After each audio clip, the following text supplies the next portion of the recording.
Hey guys, what's up? How's it going? Welcome back to another episode of the Mindset Kitchen podcast with your host Sheyaf Hashim and Kareem Mustafa.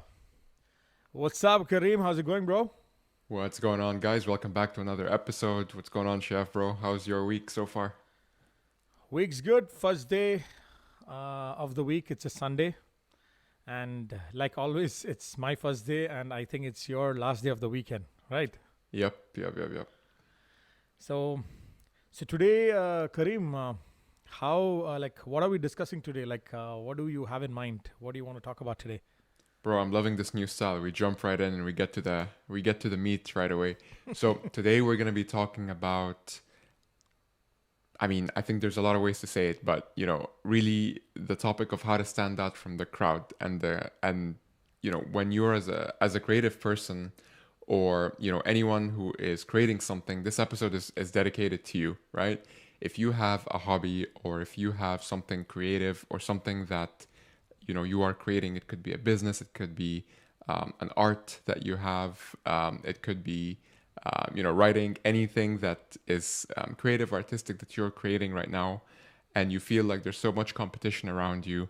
How do you actually stand out and really build a brand and name for yourself and really build essentially a brand new category for yourself? That's what we're going to be jumping into today. And Chef, I wanted to, as always, or as of recent, I wanted to ask you first and foremost, like when you think of, people who really have built their own lane or really feel like, you know what I mean? Like, have you ever met anyone or a brand that seemed to have like a force field around them? Like these guys are like untouchable. And I'm not talking about like large companies. I'm talking about maybe people in your circle or just people that you've heard of that you just feel like, the rules don't apply to them. They're always figuring a way out.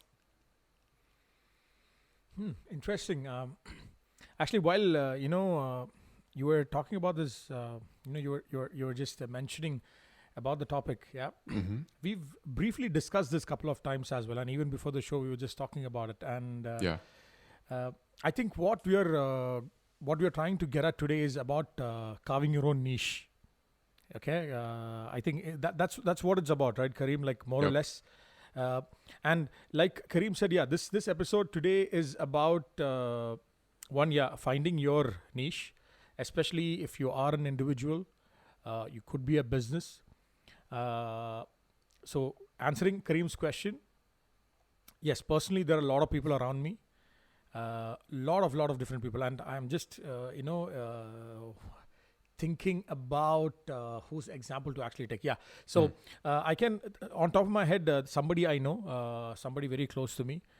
They were like 5 to 6 years back. They were in a industry, or you could say they were in a field where, like you said, there were a lot of people. Yeah, like a lot Mm-hmm. of competition, and at that time, it was not a business as of yet.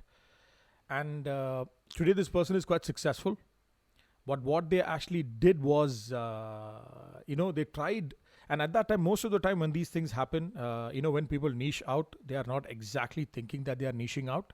Mm-hmm. Okay. Most of the time, what they try and do is they're just trying to be different. Okay. But when they're trying to be different, they also want to give value. I've seen this is one way. For example, you could be good at many things. Yeah. Now, if you want to turn this into a business, and like you said, if there is so much competition, you can try doing something new within that field. And most of the times, if something that you're doing new is giving value, or people are finding it useful, or they find, some sort of uniqueness in it, I Mm-hmm. think definitely this really helps. Because, Kareem, there is part of this topic is also one of the reasons we actually thought of discussing this is you see a lot of people, who are actually stuck in a job, or they're actually stuck doing something, and they keep putting effort. Okay, so something to do with their passion. Yeah, and they keep putting effort, and they don't actually see any results sometimes. So in normal scenarios like this, It what do you feels think, like Karim? they're invisible. Their efforts are invisible almost. Yeah. Yeah, in normal scenarios like this, what do you think, Kareem, people do when they're keeping on trying something and they're trying to Yeah. achieve something and they don't see any result? What do you think people do usually, bro? Bro, this is one of my favorite questions ever, because it's something that I've struggled with like so much. Mm-hmm. And I have a weird relationship with challenges I come across, like something that I hate the most. If I'm able to find a way to figure it out, even if I didn't fully figure it out, it ends up being my favorite thing because, like, it's something that I would, be very interested to read into and things like that. But yeah, to answer your question, I think a lot of people. I haven't watched The Matrix, the movie, but I No way, bro. feel, yeah, man, yeah, I'll have to tell you about that later. But like, I think this was what I think this movie provides a good analogy, which is like a lot of people genuinely find it difficult or strange to think outside of the box. And to answer your question, when they think of ideas, they just think of other people around them and how they can copy those ideas, or they think about, you know what, I'm going to do exactly what this person is doing, but I'm going to make it a bit more expensive. Or, for example, a bit, like a lot of, like, much like lower price. Or, for example, if it's something that's not to do with money, maybe it's, I'm going to pretty much like copy this person's style, and try to put my own spin to it. It's always related to somebody else's work. And Bro. yeah, go ahead. No, go ahead. You just opened a what is it? What box is that, bro? Pandora's box. Pandora's box, Complete, yeah, yeah, complete, because complete. ultimately, like, one of the things that that is very challenging is trying to come up with original ideas. And I've tried everything personally to really understand, and just read more about like what it takes to build original ideas. And I was a little bit relieved, but also shocked at the at my findings, because I realized that there is no such thing as something that's purely original. It's never what it is that you do, but rather how you do it. And it's really, and to put that sounds a bit abstract too, so to put into more like tangible terms, you will always have to copy someone else, okay? You'll always have to copy someone else, but you really have to do it in an artistic way, and in a way that maybe they won't even recognize. Or to why do we always have to copy from the people who are in our industry or in our circle of like, if I'm a baker, for example, I'm just thinking immediately, I'm like, okay, I need to differentiate. What are the other bakers doing? Why are you thinking of other bakers? Why don't you think of um, I don't know, like luxury, like cruise ships companies, and see what they are doing?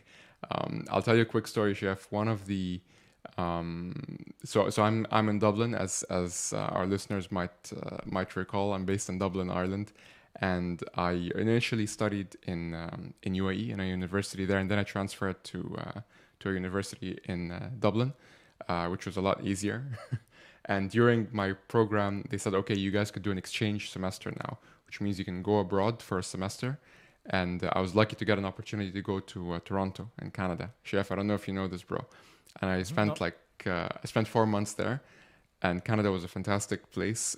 But the main thing that I loved about this opportunity is they said, hey, you could use this opportunity to learn, to study topics or pick subjects that are not directly related to your major. So my major was marketing, okay? And I didn't learn anything in college, by the way. I met a lot of great people, colleagues, professors. In terms of knowledge, zero. However, the thing that I did learn was in Canada, because the topics I studied were around entrepreneurship, which, if you think about it, is technically a different topic than marketing. And one of the courses I've done over there was called Identifying Opportunities, and I thought, this is so cool. You're gonna literally learn how to identify opportunities. And our professor was like this millionaire guy who who doesn't even need to go to like, he doesn't need the money to teach. Like, he's just doing this Mm-hmm. because he's interested in the topic. I Mm-hmm. know, Chef, you and I probably know some people who are the equivalent of that in the UAE. But Mm-hmm. anyways, he said, guys, I'm going to give you the secret to really identifying opportunities and being able to innovate in any industry that you go into. But I'm going to reveal that at the very end of the semester. So basically, he gave us like a lot of like dry material the whole pretty much semester, nothing special really. And at the very last lecture, as he promised, he finally gave us the secret. and it was something that pissed me off how simple it was, but also made me so happy because I was like, wow, like this is great. And basically what he said is, you basically go to find industries that are as unrelated to what you're doing as possible, find who's the most innovative person over there, and figure out why they're winning, why they're different, and then find ways to actually bring that over to your industry. So one of the examples I keep, bringing up, and I'll hand it over to you, Chef, now in just a sec to get your thoughts, is Henry Ford, right, and the assembly line, for the cars and all that.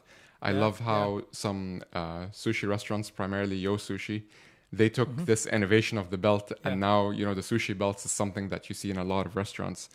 And again, like if they just thought, oh, we should probably copy like other sushi restaurants or other Japanese restaurants, I don't think it would have been as innovative as them thinking super outside of the box like that. But yeah, tell me your thoughts about this. First of all, Kareem, you give me ideas, bro. But I'll hold my ideas. That's what I'm here for. But what I wanted to actually go back to was, I was asking you what people, they are trying in one particular field. Okay, it could be business, it could be some personal passion, hobby, whatever. But when they feel that it's not happening, I asked you, what do people actually do? And interestingly, what you said, Kareem, is the reason I said you opened the Pandora's box is. I'm exposed to this particular circle, okay, not of friends, of people, okay, from my community, okay, and I think this can be extended to more than to my community. You can say more of a lot of Asians, or especially from the subcontinent. There is this mentality, okay, where you try to do something, and before you try to do something, okay, you're trying to get into something. First thing you look at is you look around to actually copy. Yeah. Okay, so. And when you try and copy, it's like hit and miss. Yeah. It's like literally, because sometimes what you actually copy works, and sometimes this does not. And when this does not work, they start becoming upset. So today, the example I will actually tell you is one area which is like superbly saturated is the online, influencer space. Okay. Now, most of us only get to see the big influencers out there who are like 10,000, 20,000. Okay, that's not big enough. Like I was talking about 100, 200, 300, 400,000 influencers, be it on Facebook, be it on Instagram, basically people, a lot of people. But amidst all this, there are like easily 100,000 plus people. Everybody is trying to actually, their end goal, if you call like a lag measure, or their goal ultimately is they also want to become like these influencers. They want to have a following of 100,000, 200,000 people. And I like the reference to lag measures.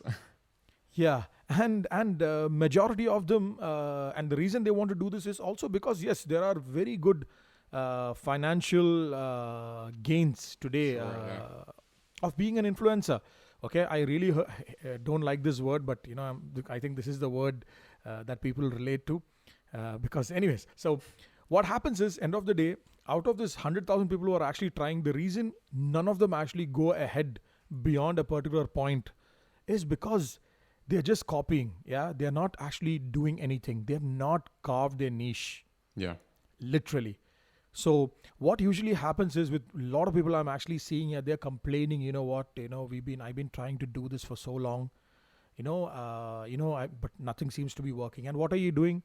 A small example is today, from where I'm from, bro, back home, all of a sudden this pandemic has actually popped out a lot of YouTube channels who people who are actually cooking food now. Nice. Everybody, in everybody's family, there is somebody who has a YouTube channel or two, not one. Yeah, explaining how to make their recipes. Yeah, make food, for example. Nice. And you have all this. See, one thing is, but Chef, they're doing it for fun or to make money or what? Bro, they see, for example, these influencers, the kind of deals they're actually getting. Okay.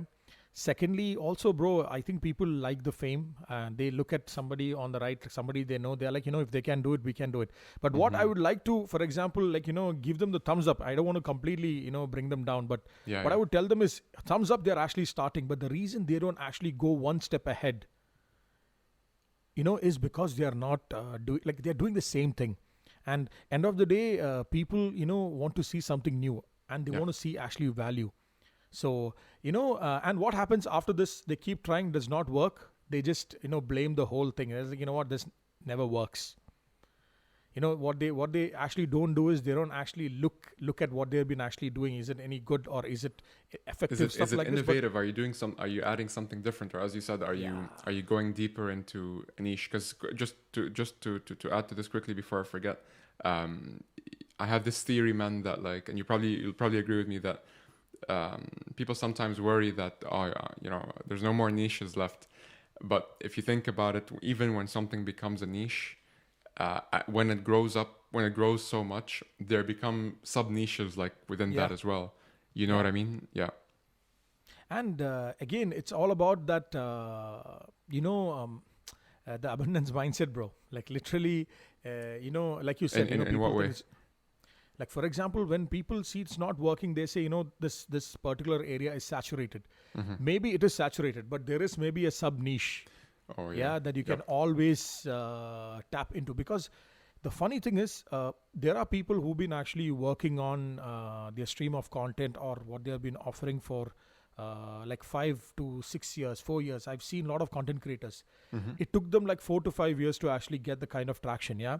But at the same time, I see people who've just started 3 to 4 months, and they already have the similar kind of traction and eyeballs that these people who've been doing Wow. the same stuff. The reason I believe, and I keep, and some of these people I actually work with, yeah, I consult, they are like, what is this? All these young people are coming and doing this. And you know what, I'm like, it's very simple. They're actually innovating. They've actually created a sub niche. And, as the expression goes, it's happening right under their nose. And see, again, this sub niche sometimes is not something that everybody can actually do. Yeah. Like, for example, I don't know, this is going to be quite controversial, but for example, in today's, there are a lot of lifestyle bloggers out there, Hmm. for example. Yeah. Many people are influencers, and lifestyle vlogger A has, say, 50,000 followers, who he or she has amassed in, in a year's time.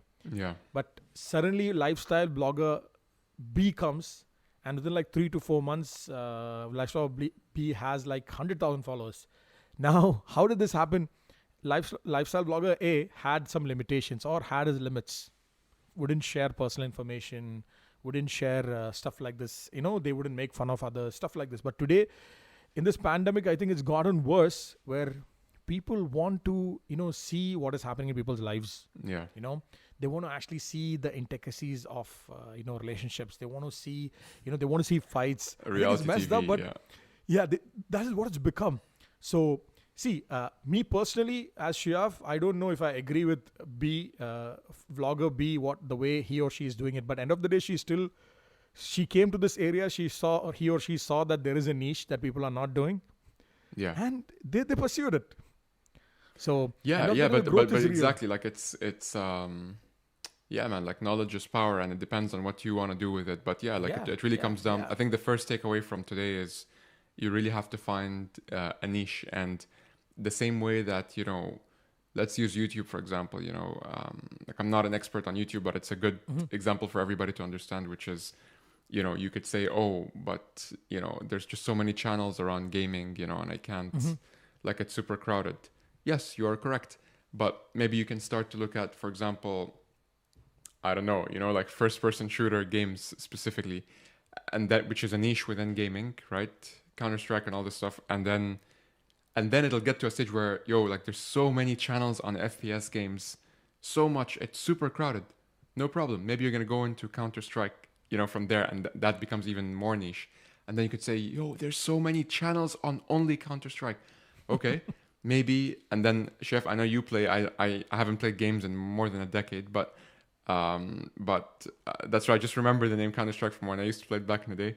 But like, Bro, now maybe it's within Counter Warzone. Strike, what's Counter that? Strike nobody plays. Now it's Warzone. Okay, there you go. PUBG, Warzone, Fortnite. Yeah. Yeah, I know Anyways, Fortnite, continue. of course, but yeah, Yeah. like, it's like, okay, well, what within that game can I focus on? Maybe I'm gonna focus on, I don't know, I'm gonna come up with a bad example here, but like funny moments within this, and my entire Yeah. Yeah. Yeah. focus is on the funny moments, or my entire focus is on the best of or on whatever that may be. But the theory here is that, look, we started with gaming, and then gaming got saturated. Then you said FPS got saturated. One specific game, got saturated. How can you keep going deeper? And to go back to what Sheyaf was saying, abundance mentality. Like, there's always going to be more and more and more opportunities. A lot of people want to do something in marketing, right? And they say, oh, but marketing's pretty saturated. Yes, you're right. You need to find a niche. Okay, I'll do social media. Oh yeah, but social media is pretty saturated. Yes, you're right. I'm gonna go and do social media for New York, for example. Oh, but that's so saturated. Social media for restaurants. Exactly, you're right. Exactly. Yeah. I was gonna say that next. So now, social media for restaurants in New York. Okay, next, social media for hamburger restaurants in New York, because I'm the best. I may not know anything else, but when it comes to burger joints in New York, or for example, specific vicinity, let's say whatever, Detroit or Brooklyn or a specific area, I am like the king of that, or I'm the queen of that, and that's it. So there's always going to be this is hopefully, like, Chef and I are just giving you guys a framework of something that you could do to really chop it down into the different niches, so that you could really find something that you could own. And at the same time, think of it this way: you really don't want to do something that's super general, because we all know these restaurants that sell a bit of everything, right? Pizza, but a bit of sushi, but a bit of this, that, and the cocktails and all this stuff. It Bro, feels biryani pizza, bro. I've seen that also. I mean, okay. seriously, there is biryani. See, now that I'm willing to make an exception for, because that sounds good. But you want to go to a sushi only restaurant. It feels prestige. It feels chic or whatever. Or you want to go to like an Italian like pizza restaurant, because that's all they do. No burgers, none of that. Don't ruin the mood. So yeah. I think Kareem, a very interesting point also that you brought across now is, I think last year after I came back from India, okay, after speaking to so many young people, people who are between 18 to 25 to 30, within this age range, millennials. One thing I really understood was, at least for my community or from my back home, the biggest problem is, everybody is a generalist. Yeah, even the majors they do, like we have something called bachelors in commerce. This is like business. It is, bro. Yeah, it's supposed to be business and all, but every Tom, Dick, and Harry actually does this. For example, comes to Dubai, and they're actually trying to find a job. And bro, the scene in Dubai, like I'm talking pre-corona, So I always tell all these people, be it guys, be it girls, I tell them, okay, do be bachelors in commerce, but there are so much specialization that you can actually do. Yeah. The problem is, bro, nobody is willing to like take a sniper rifle. I'm giving an example. Everybody has a shotgun. Okay. The people, who are into gaming, they know shotgun is like splashes bullets all over the place. Yeah. And sniper rifle is like superbly targeted. Yep. So this is definitely one problem, which there is no focus. And when you don't have focus, you can never niche. Because when you ask what kind of job that you're looking for, anything is fine. Can I give you a quick example? It's another restaurant example, unfortunately. But this is an example here in Dublin, but I really think it's I also have a restaurant example after yours. Yeah. Okay. So this is an example here in Dublin, but look, it's a universal story. There's this, and I found this story like backwards. Like, I was one of their customers, and then after months and years, actually, I figured out the story backwards. So I'll tell you the story in the correct order. There was this entrepreneur, restaurateur, basically, called Joe. I forgot his last name. But basically, he wanted to create a burger restaurant, and Dublin is really good for burgers, like a bunch of different shops. All of them, like, forget McDonald's burger, forget all that. Like, I'm talking like boutique, like gourmet, one shop, and many of them. So how do you stand out in this artisan kind of like space? So he did something where he would, I'm not, I don't want to speak for them, but basically the menu that they did is something that's super slick, because they took all the typical burgers, like your cheeseburger, your, mushroom, portobello, like all the typical burgers that you'd have. He removed all of those and he tried to pair them with different burgers. And some of this may sound weird, but guys, it's absolutely amazing. Like, for example, burgers with caramelized banana. Okay, it took me months before I tried it, and then I couldn't stop after that.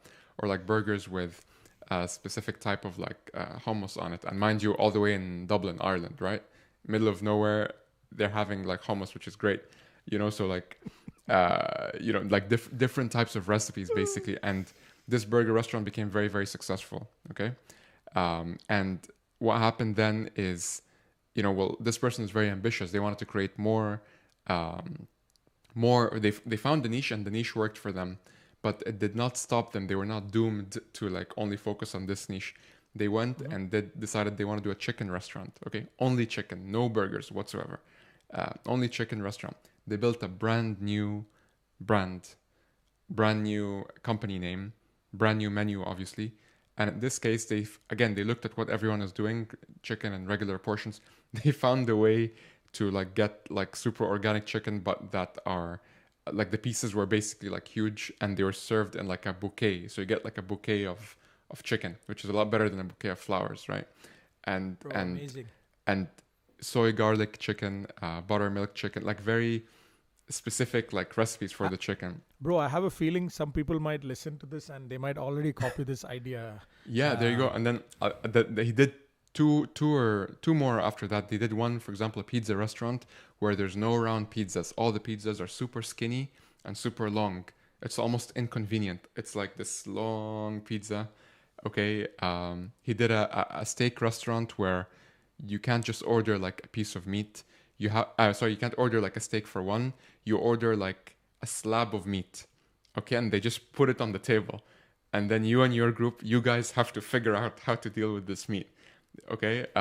Again, actually, in Dubai there might be something similar to that, but in the rest, Bro, Dubai has all of these examples that you mentioned. Don't worry.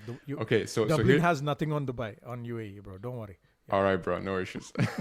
So what I'm saying I is think, that all these were separate brands, and all these were separate niches.